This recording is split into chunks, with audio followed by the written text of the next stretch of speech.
Welcome back to the Contractor Elite Podcast. My name is Aidan Hennebrey. I'm your host, and today we're sitting down with Aaron Boaz. Now, Aaron is the U.S. Director of Sales here at Boshart Industries, and we, in this episode, are talking all about how to negotiate big deals. So, especially if you are, you've been in business for a little while, you're looking to level up, reach new clientele, you are not going to want to miss the content that we cover in this episode. So, without any further ado, let's get into it. Aaron, so good to have you on the show. Thanks for being here, man.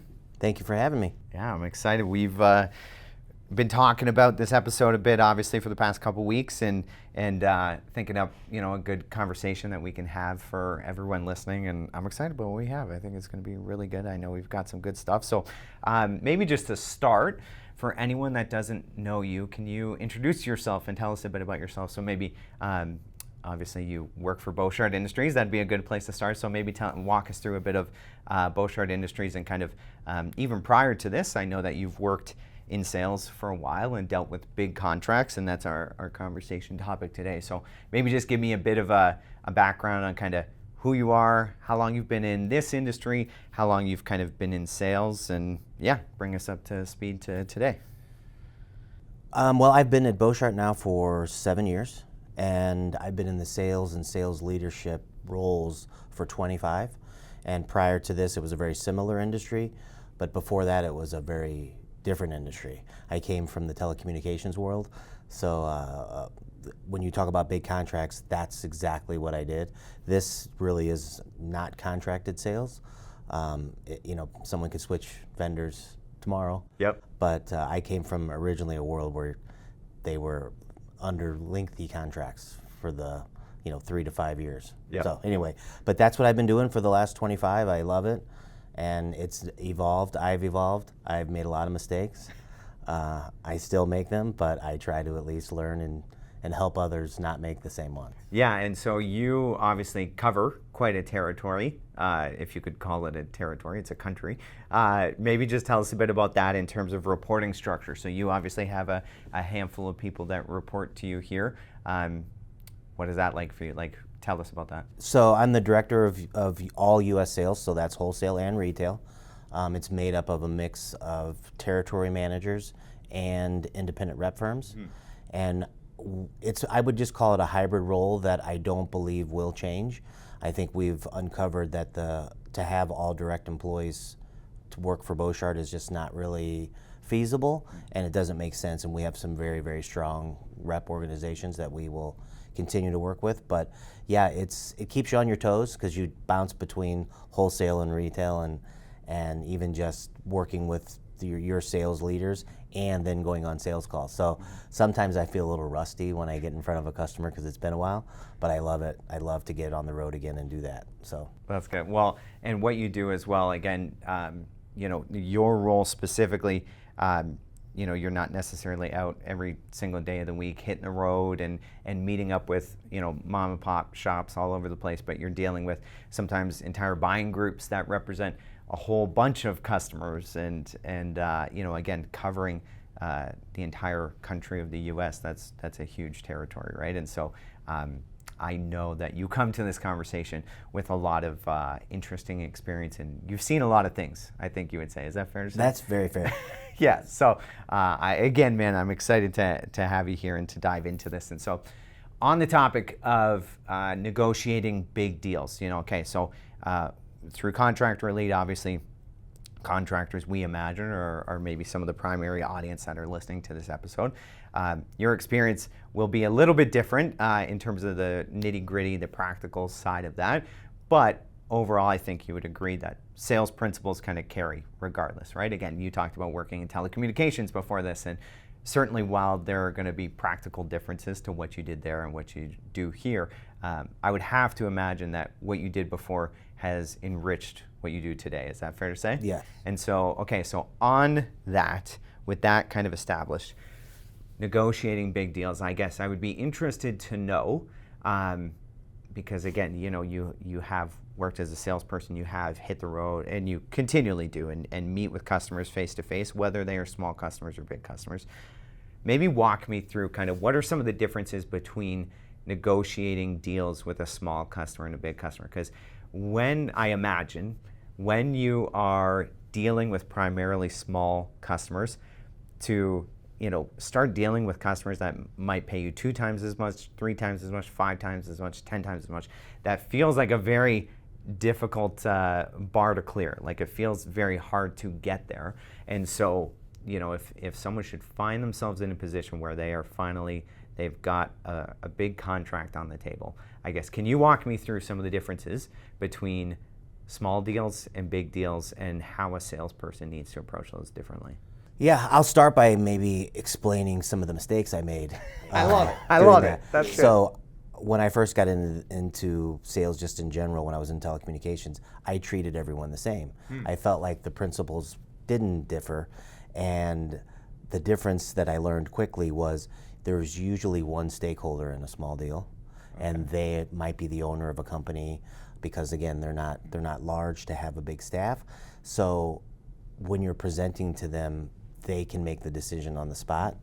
And usually when someone reaches out to you, or if you reach out to them, you're getting someone that needs approval on a big deal. So you may think you hit a home run, knowing that like you did everything you were supposed to do and it went great, but they have to go take that information and present to someone else. And the chances of them doing the same thing that you just did is probably not happening. They're gonna go straight to the price.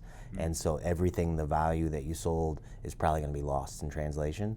So I've learned that, like asking who's involved, what needs to happen if you like what you see, who else needs to be in this room, or that I may need to speak to, and that first person that you talk to, you can almost get a partnership built with them, to where when you're not around, they're helping you because they're interested. So you do have to present a good solution to them, but you want to actually sit with the real stakeholders.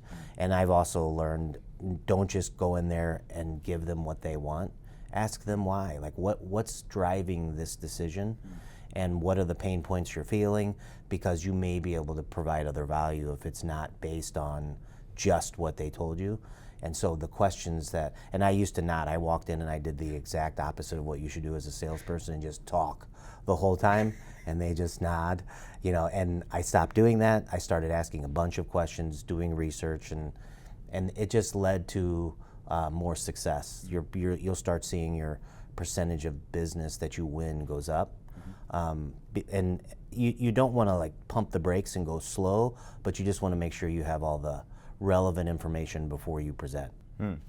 I think that's really interesting, and I know obviously over the years, as we've talked about, being in sales and having customers and so on, and we've talked a bit about the difference between a transactional customer and a true partner customer, right? And I think part of what you're hitting on is interesting because, and again, I know there are differing opinions maybe within even just our sales team, and I'm sure our own opinions can sway a bit, but I feel like I've heard you say in the past that quite often many customers will start out as a transactional customer, and you will build up to a genuine partnership with them.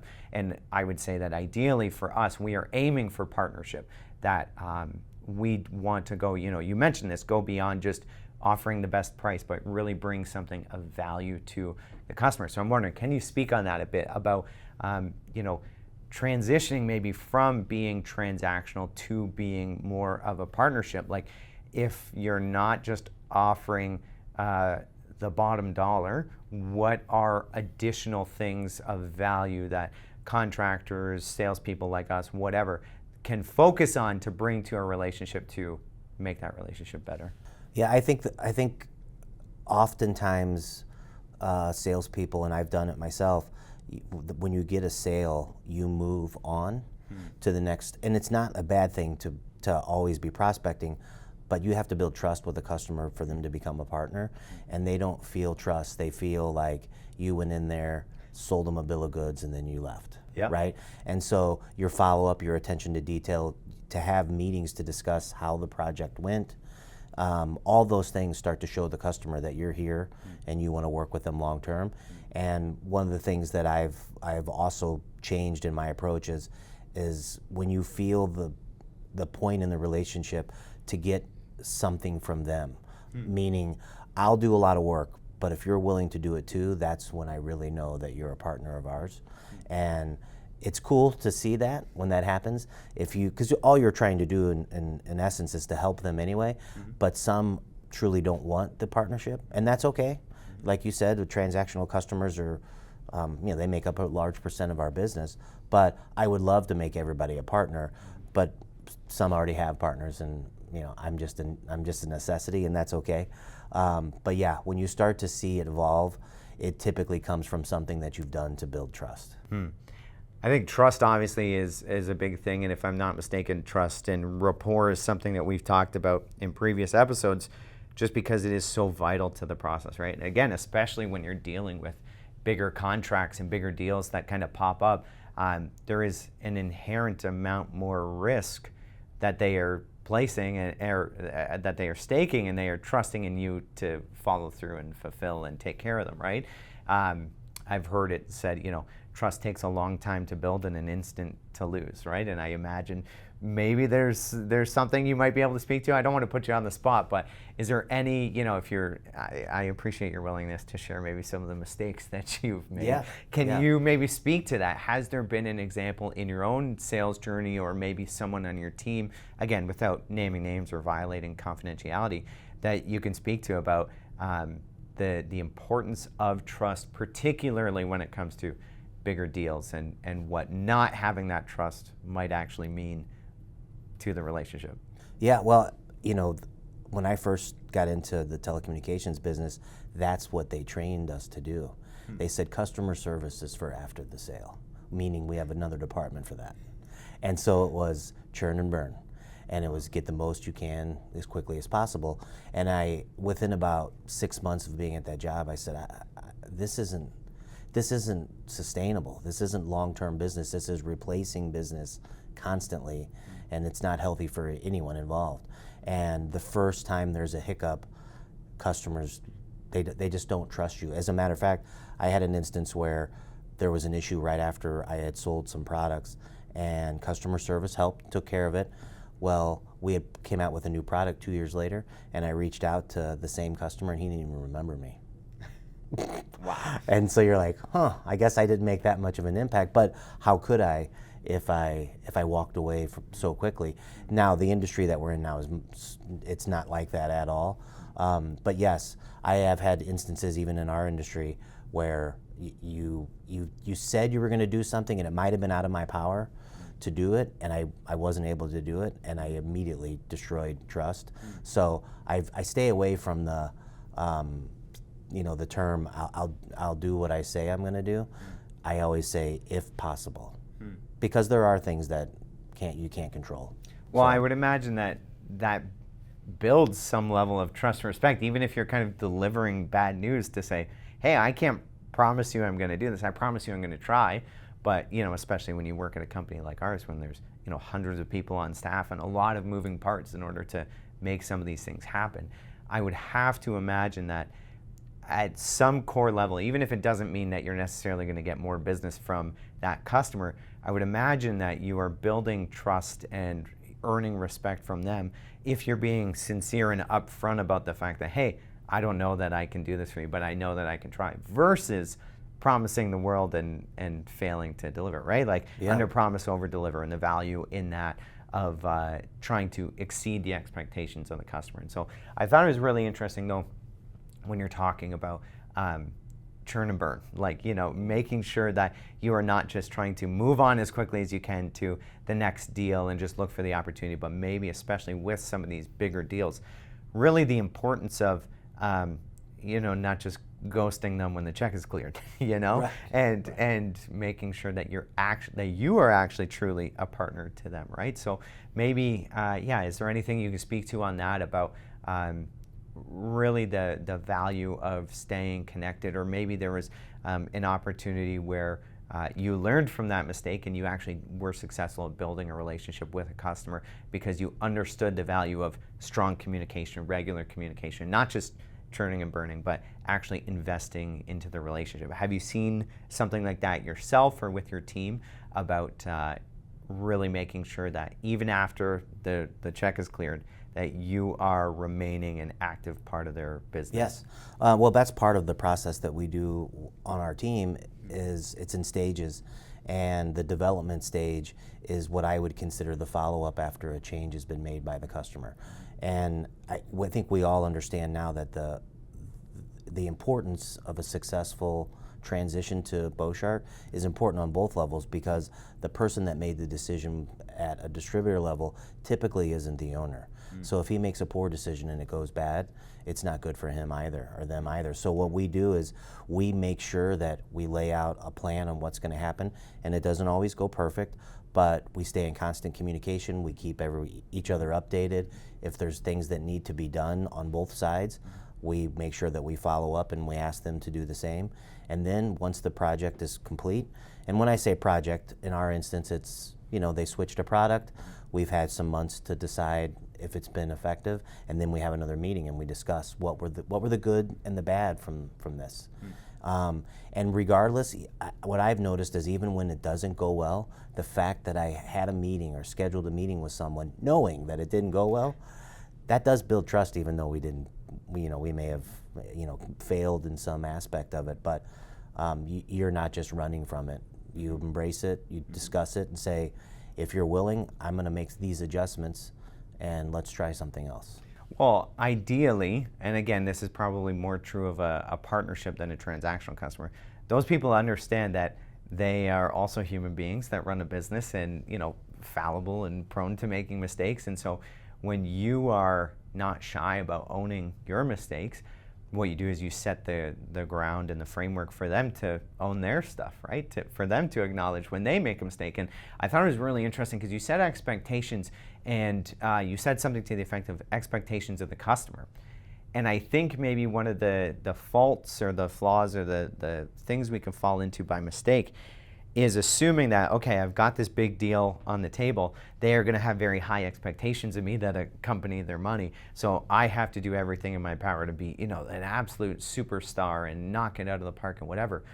But I thought it was really interesting that you talked about expectations of the customer. And I think if that's a new concept to a contractor or a business owner or whatever, that's like something that's kind of difficult to wrap your mind around, right? And so can you speak to that? Like what are some of the expectations that you have of a customer, and how do you, you've talked a lot about communicating that and being upfront about that.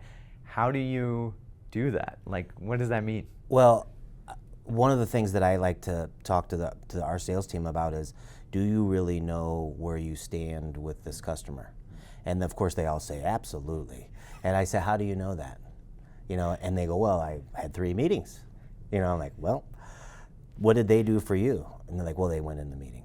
Like, well, that doesn't tell you that they're engaged. And so we ask questions to help us understand how interested they are, to make sure that we're going down the right road and not waste both of our time. So if you ask things like, who else, if you ask about other stakeholders, who are the other stakeholders that may need to hear some of this? Could you do something for me, like send an email to the sales manager that the next time we have a meeting, just because I'd like to talk to them as well. And when you get the responses that you want and they're willing to do that, you can tell that you're at least making an impact and it's not wasting either of the time. So testing engagement throughout the process is very important. And if a customer knew I was doing that, I don't mind, because if they could easily not be engaged, and I'll get the point quickly. Yep. So, so testing engagement and asking them for little things to help the process, because there is a lot of work that we put into, and if it's not worth our time or their time, it's time. It might be time to move on. I think that's a really interesting concept, right? Because especially when you are early in your business, you're hungry, you got bills to pay, you're scrappy, like, probably in the beginning for a lot of business owners, there's no shame in this, you will take most of whatever comes your way because you're desperate and you need that work, right? I think some of the transition that starts to happen is, especially as you start to get these bigger deals and maybe you are making more margin and you have better cash flow and can kind of, stay afloat with a little bit more ease, that changes the dynamic of the relationship, and it changes the way you have to relate to it, right? And talking about micro commitments and testing whether that person is engaged, that really is kind of, again, a difference between a transactional customer and a partner, right? A partner is willing to invest themselves into it, but a transactional customer is kind of here for like, hey, what can you do for me? And they are, churning and burning you essentially, right? That if someone else offers a better price or is easier to deal with or what have you, then they're going to quickly move on. And that even is something maybe, I've heard you talk about, and people on our sales team, about big deals that come very easily, or they seem very forthright with lots of confidential details maybe about some of your competitors and people you're competing against, and the danger in assuming that this deal that was just really easy to win, and the mistake you can make is, oh, I must be getting really good at sales, instead of realizing, no, like if it's too good to be true, it probably is, right? Deals that come, especially big deals, but it can be any deal that comes really fast and really easy, might not stay. It might be as quick to go as it was to come, right? So maybe can you tell me a bit about that? Have you seen that where you've had, again, whether it's a big contract or a smaller one, but deals that come really quickly and you think, oh man, I've hit the mother lode, this is great, and then you watch it vanish a year later in the blink of an eye? Have you been part of that, for better word? 1,000 times, for sure. But I think the more important ones are the opposite. So I've been on sales calls with salespeople, and they'll leave a meeting and say, that went terrible. And I said, no, it did not. I said, we've uncovered some things that we can provide value to. They just aren't interested because they have a true partner of their own. So we have to figure out what we can do to be a partner, because once they become one, we'll probably have them as long as we take care of them. And so when I hear no from people, I typically feel like, okay, this is a solid. If someone just immediately wants to do business with me, I question that. Yeah. Unless they're having an issue with the current vendor, and that makes the decision easier for them. But yes, if you can pick up business the same day, you probably can lose it the same day. Well, and I can't remember who it is. I'm sure I'm quoting some author, sales guru out there, but like I've heard something along the lines of like the first time you hear no is when sales begins. Like that's the process. And I think maybe this is less true with smaller customers where, again, whether it's their transactional, whether there's less risk, whatever, they are quicker to say yes. And realistically, it should not take meetings upon meetings to win a small job, right? Unless it's the stepping stone to what is almost a sure thing of a bigger job. If you can look at this customer and see, okay, this is a one-off, or this is something that is not repeat business or anything like that, it's probably something that you should walk away from, right? Versus investing, again, as a partner would, in the time and energy to work on a big deal, knowing that after you've persisted long enough, you might win something that is actually going to be like really foundational and solid for you and your business, right? I actually have it just came to me because I was thinking about that exact same thing. I was talking to a contractor back in the irrigation days, and he said that when he would meet with a homeowner, he would ask the homeowner questions, and you'd pick up some things that you understood that this may not be the only job for me. Like things, oh, I'm on the board of the HOA.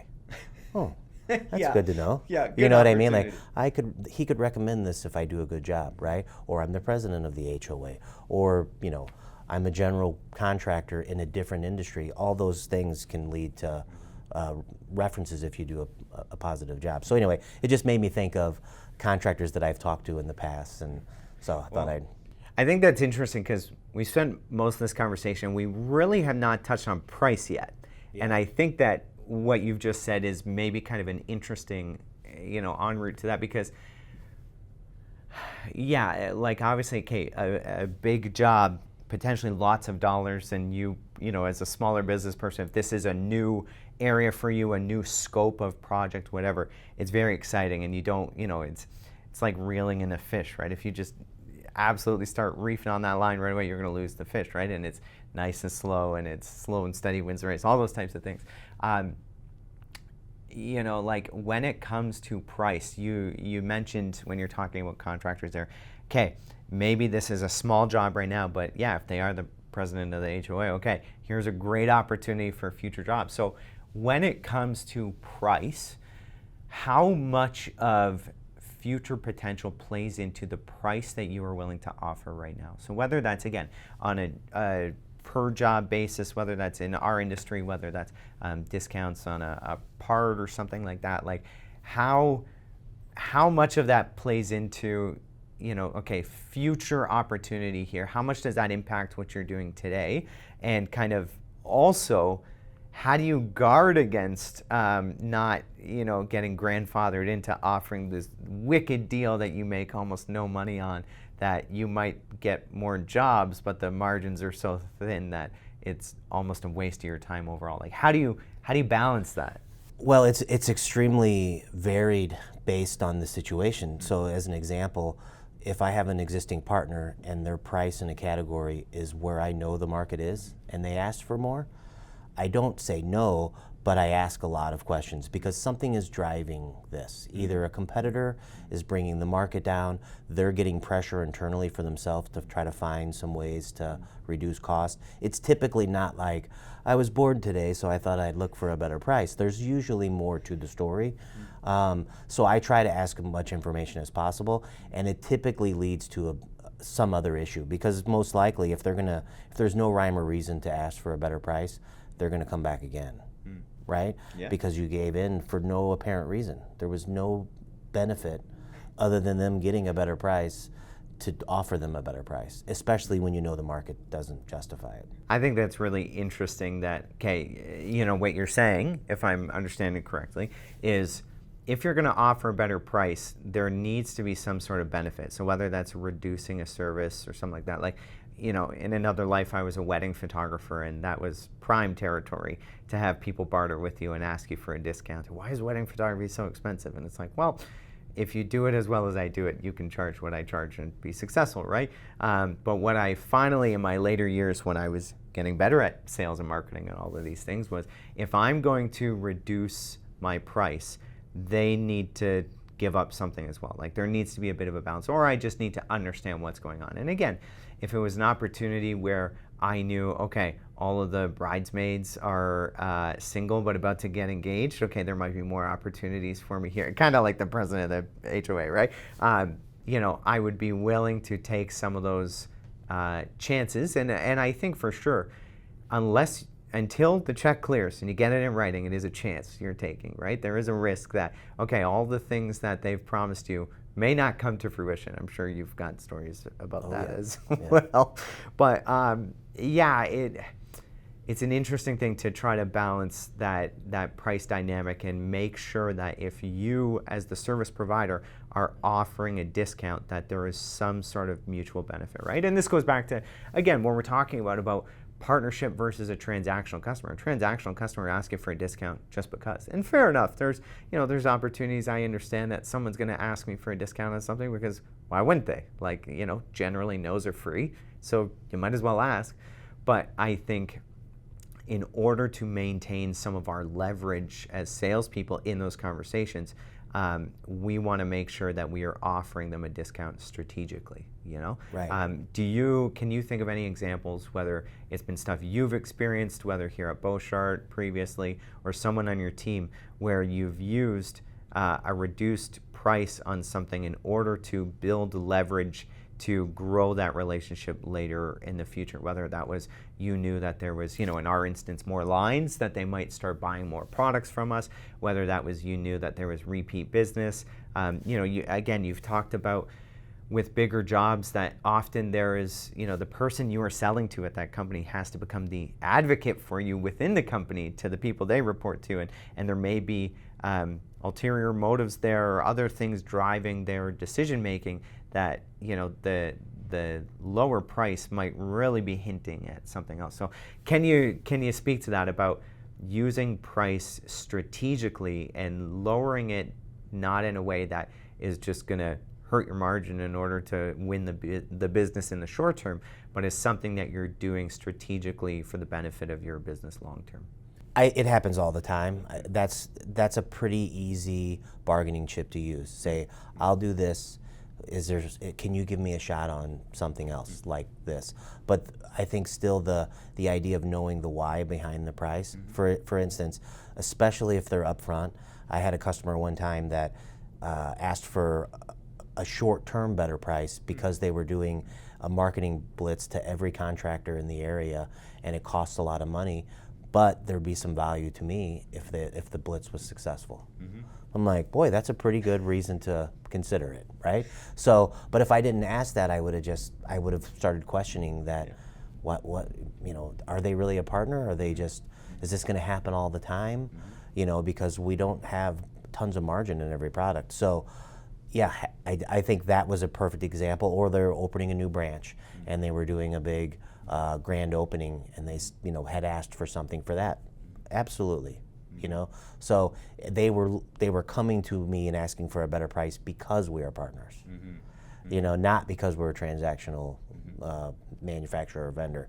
So, then you're like, all right, I'm almost proud to do it because I'm helping you out, and I have some value from it too. I'm getting something potentially. So. Well, especially a customer that has the self-awareness to say, can I have a temporary discount, right? Yeah. They understand you are a business person as well. You need to make money and keep the business afloat and put food on the table and all of those things. That it definitely speaks to a better partnership for sure, right? Yes. Have there been opportunities, and I'm sure there are many, but any notable ones where you've given away the farm and gotten almost nothing for it and it ended up burning you in the end, that you look back on, you go, okay, that sucked, but I've learned a lot from that. I haven't made that mistake again.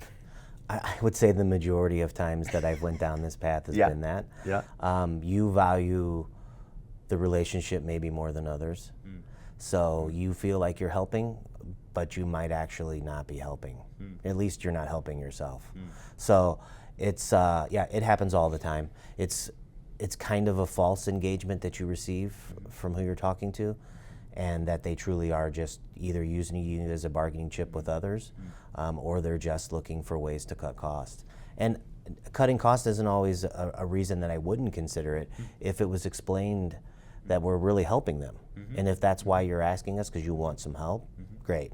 So, are there warning signs for that? Like, so, we've talked about, okay, if we're purely looking at it from an Excel sheet, dollars and cents type of thing, there would be, you could have two different customers, two different columns, same price, and even though, your margin, your take home, whatever is the exact same, we would argue that there might be one customer that was the right thing to do, that was a win, and someone else that it was the wrong thing to do and it was a loss. Again, on paper, exact same service, exact same price, whatever. Those differences, are there warning signs? Is there things in your mind, maybe little, tells or something that the customer does that helps you understand, okay, the customer falls into this category or this category in terms of when you're gonna, I don't want to say, succumb to their request for a cheaper price, but again, are there things that you go, okay, I'm picking up on something, this doesn't seem like the right opportunity, or I see this and this does seem like, I'm going to lower this because I see the benefit? Well, generally I will ask a question, especially one of the questions I ask is, who else, you're asking for a better price, which means maybe someone else has approached you. So I'll ask who that is. And if they tell me, and then I ask if they've ever worked with them before and they say no, that's a warning sign, because they're willing to sacrifice our partnership for someone they've never worked with, just over price. So that's concerning a little bit. Or a repeat request. What do you mean by that? Like, they ask once, you do it, and then they come right back and ask again for more. That's when you say, okay, there was no strategy behind this. It was just, I'm always shopping, just to be shopping. How many times have you challenged someone? So in the instance where you go, okay, is there someone offering you a cheaper price? And they say yes. Have you ever stopped and asked them, okay, why not just go with the cheaper price? Like, you're coming back to me and you're asking me for a better price, whatever. If they're offering you a better price, why don't you just go with them? Have you ever done that and watched people kind of wiggle out of that and almost justify why they should choose you in the end, and they kind of know this? Not necessarily that blunt, Yeah. but for sure. You know, you'll go down the road and you'll ask all the questions you feel that are trying to uncover some information to help you make your decision, and then you just say, you know what, if you feel like that's the best decision for your business, I understand. How many times have they taken you up on that? Like what, I guess kind of what I'm really asking is like, are there times that it is right to walk away from a deal? Absolutely. Yeah? How do you know? There's a lot of times. One, if the benefit is truly only on the customer, and when they use, it's an old term, but the win-win term is real. Like that's what really builds partnerships when we're both successful. If one is successful at the detriment of the other, that's not a good partnership. That's a one-sided partnership, and you quickly realize your margin goes down, your profitability with that customer is not good. And so the dollars don't always justify the work that's put into it. So, and then I say no way more at the beginning than I ever have before. Really? Tell me So about you'll that. sit down with the customer and they say, can I get a price on stainless PEX? No. They're like, why? And I don't quite say it like that. I said, before we get to price, there's a lot of information that I would like to discuss or find out, and then through questions. And usually they're open to it, but if they're asking for it, it might be because a competitor of theirs has it and they just want to go after their contractors. And if that's not totally a partner of mine, but the other one is, why would I do that? I'm just passing the money between different accounts, and the one that was my partner just lost. Yeah. So, Absolutely. or if they're unwilling to work with us on timeframes for a realistic launch of the product. If you have, especially with large customers, I've been around salespeople where they get so excited when someone has interest because like this could be huge. It's like it could be, but it could also ruin your reputation with this customer if we do it poorly. So don't jump to price, don't jump to quoting, do your research, do the legwork necessary to make sure we're prepared for this. That means work with your internal teams and that. So I've been in buying group meetings, and someone will say, could you shoot me over? I can't. I say I could, but that may not end well if we don't do some prep work to see what this is about. I think that's interesting because, again, I think we would agree that with a smaller customer, overall there should be a less prep work because it's proportional. It should be, anyways, I would think, to the size of the job that you're doing, right? I would have to assume, and maybe you can elaborate on this, that a big deal with a potential partner that doesn't want to do any of that legwork, that doesn't want to do some discovery and alignment and infusion of your business goals and your values as a company and what motivates you. I would have to imagine that is a warning sign of like, hey, maybe this is not a deal I want to pursue, right? And I guess how do you work up the courage to walk away from a really big deal, especially if you're scrappy and really hungry, and that would put food on the table for quite a while. How do you come to terms with that? How do you kind of go, okay, this is not the right opportunity? As much as there's, the dollar signs in my eyes are telling me, oh yeah, I want this deal. How do you walk away from these opportunities? It is very difficult. I feel like the majority of time that we walk away from deals like that, it's because we're not great in the area that they're interested in. Right? So everybody's got their sweet spot on their product offering, what they're good at, and a customer may be requesting a product that we have, but it's not our strength. We don't carry tons of inventory. So to try to work magic to force, this square peg through a round hole is just, yes, if you work really hard, you might get it, but it's probably not going to end well, and that's not a great representation of who we are. So why go down that road now when you might be able to do something different later with that same customer, and they won't have like we talked about before, it takes a long time to build trust and in a second to lose it. You could lose it before you ever got it. So it is typically like that. Usually if the product is right and the customer fits what we would consider our core type of customer, we don't really say no very much because we will do the work to fix it. But it's rare that you you run across the potential customer that is eye-poppingly bad for the company. It's rare. Yeah. That usually comes later.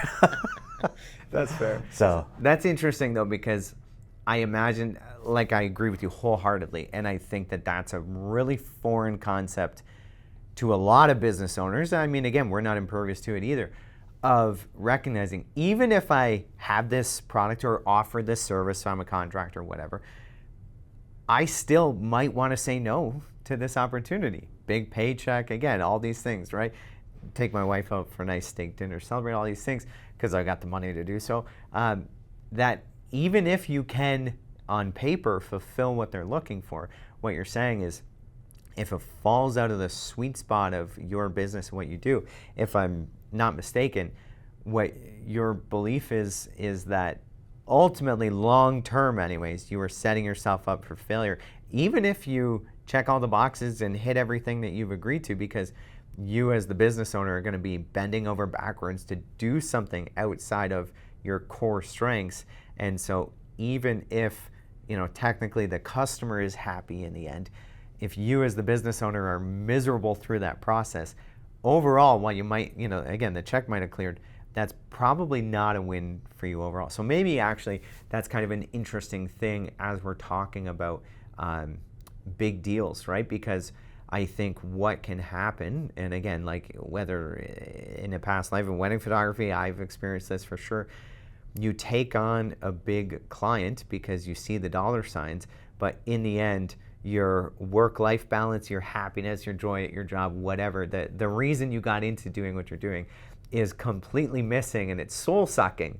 And in the end, even though you've made more money than you ever have, you're also more miserable, more tired, more burnt out than you've ever been. So can you speak to that, I guess? Like how do you know, okay, even if I can do this, even if it's within technically my realm of services on paper, what's a warning sign? When do you walk away from a deal that is maybe actually not that good of a fit?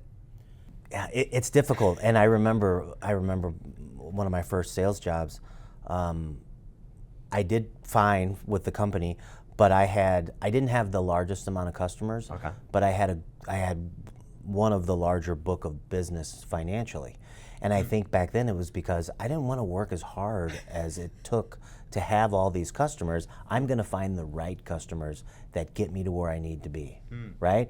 And so I saw some guys that were working till 8 o'clock, 9 o'clock at night, almost every day, just churning through this prospect list. And I was like, I don't want to do that. I want to find customers that I relate to, that fit our profile, and keep them for a long time. I feel like what you're talking about now is, again, something as a sales team we've talked about for years, which is trading in something good for something great. So that big contract, that big paycheck might be good, and even if you can kind of manage the burnout and everything that comes with it, long term it might not be great. And I think what's difficult, it's like pruning a fruit tree or something so that it will bear more fruit next season, right? You have to give up something that you kind of want right now that's kind of okay for you, with the trust that it's going to work out, that there will be another opportunity in the future that is going to be even better for you. Have you experienced that? Have you seen that on your team where you kind of just spoke to it there of not wanting to work until 8 or 9 o'clock, 6-7 days a week? Like, have you turned down opportunities with the belief that something good would come later, and maybe it did, and again, in that moment of saying no to this project, that's terrifying, right? Oh. How do you manage that? How do you talk yourself through it? What are the warning signs that okay, something good is around the corner, I just have to trust that we're going to get there? Right. Well, I would say I don't know that it's happening today at Boshart. What I mean by that is I don't think we're evaluating customers initially. And we do to some degree, of course, but not negatively. Because I tell them all the time, yes, we want partners, but we're not going to always have partners. Transactional customers are important as well. They look at you for what you provide and vice versa. So, but you always have the hope and the desire that they will become partners. And sometimes that just takes some development. So spend time developing your transactional customers and but work on that.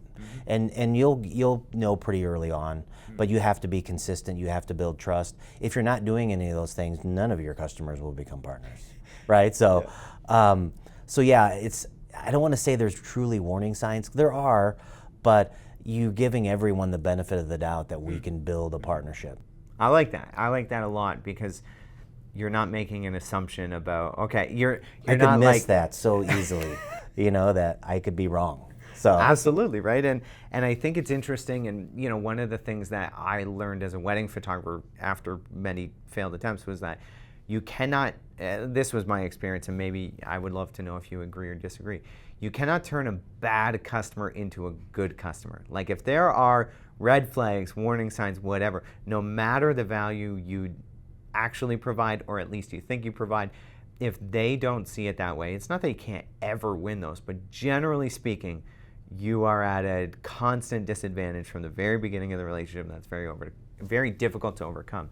But if I hear you correctly, what you're saying is you can take a good customer, a transactional customer, and if you invest in them and you see that reciprocated, that you can help grow that into a great customer, a great relationship.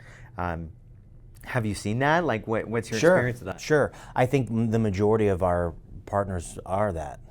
They didn't go into this thinking they wanted to be a partner of Boshart. It just happened, right? Yeah. But I will go back a bit to the red flags. I'll use my previous life experience in the telecom world. When a medium-sized customer, let's say, that typically would meet with salespeople on a project, don't want to meet with salespeople and they want to send like a request for proposal and make it very hands-off, that to me is a red flag. Big customers do it all the time, I get it, because they're gigantic. Yeah. And hopefully you already had a relationship with, and this is not necessarily a formality, but this is their process, part of their process. But they also typically let you meet with them and ask questions that were not answered in the RFP. But if they try to keep as distant as they can, but still requesting something, that's a red flag. Yeah. Right? So what did you say? What was your other question? I went back to the red flag. Yeah, I guess like, I can't remember. Turning customers into partners. That's right. partners. Yeah, exactly. Yeah. That transition period from a good customer to a great customer, or again, even maybe your bad experiences with trying to turn a bad customer into a good customer, wherever. Well, I think the easiest example of what it looks like when you realize that you have a partner, and it does happen all the time, and I'll use our sales team because they'll call me and it's great because they see it, they know it. It'll be a relatively new customer that they meet with after they've worked on a project together, and that customer will say, "What else can we move to Boshart?" Yeah. When you hear that, that's a great sign. That means that you've lived up to the standards that they're requesting, and that's great. Like they're fishing for things because they said, if this is the kind of partner that I'm going to get all the time, I want to do more, right?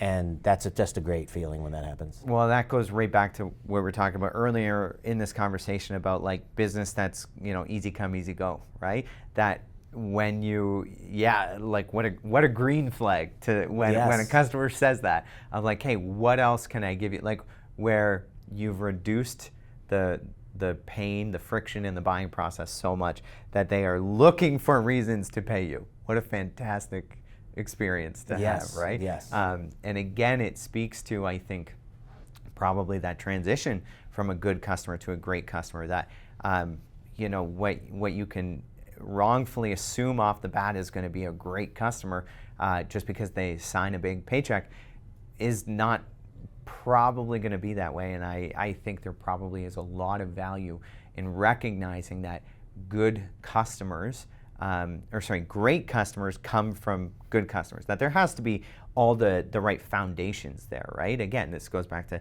a bad customer to a good customer, good to great.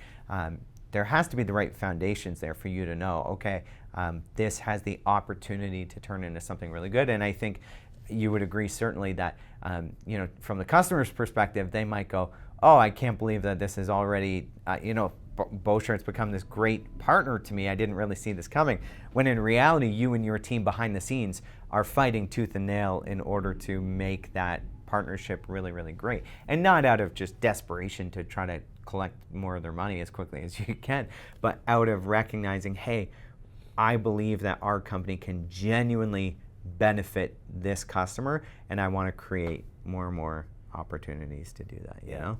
Well, and I think something that doesn't get talked about a lot in sales is that you find that a lot of your customers become your friends. Yeah. And so I do think there is something when you're talking about the selection of who you partner with, you try to find almost people that are like you or that you like. Yeah. You know? Yeah. So I find that that's happening more and more, and I've built long-term friendships from those. It's good, right? Like I've heard something like you're the average of the 5 people you spend the most time with or something like that, right? Yeah. And so if you even just limited that to a business context, if the 5 customers you spend the most time with you hate or are nothing like the type of person you want to be or the type of business owner you want to be, probably a good sign that that might not be a relationship worth investing in continually, right? That might be better for you to take a step back from that instead of just allowing that to kind of take over your business. And I think this goes back to as we slowly bring all this to a close, I guess something to be aware of about big customers is that when you are super dependent on the value they provide you, primarily monetarily, especially in the beginning, you can allow them to steer the ship a little bit too much. And you can, again, this goes back to what we were saying about offering services that kind of fall outside of your core scope of work. That's a bad position to be in. And I think, whether as a salesperson, as a business owner, whatever, you can quickly wake up one morning and realize, oh, I kind of hate everything that I do day in and day out because I've allowed the wrong, essentially the wrong partners to be built. I haven't focused enough on identifying good opportunities and investing in those, right? So I'm wondering, can you tell me about something like that where you've kind of maybe come to the realization of, okay, maybe for a time you and that partner were good and it made sense, but as your businesses maybe have grown in different directions, it's not that you need to cut ties or stop doing business together tomorrow, but maybe the writing is on the wall of, hey, this thing might have a shelf life. This might not last forever. Have you experienced that? And if so, kind of what is that like, and how do you navigate that in a way that's wise and allows your business not to be volatile, that, again, you've lost this huge chunk of revenue that you need to replace, puts you in a position of desperation, which is terrible. How do you navigate changing relationships, especially big ones, responsibly? That's tough. We can spend a whole episode on that alone. I know that's not a great answer, but it does vary from opportunity to opportunity. But I know, like, it happens typically when there's a change within the customer. And what I mean is ownership change, someone gets purchased, things change. And the needs of the customer and their direction starts not aligning with you. It typically doesn't, I don't see it a lot when nothing's changed with the customer. Yes, we both grow, but you typically are growing with them, but it's usually when there's a change that is unexpected.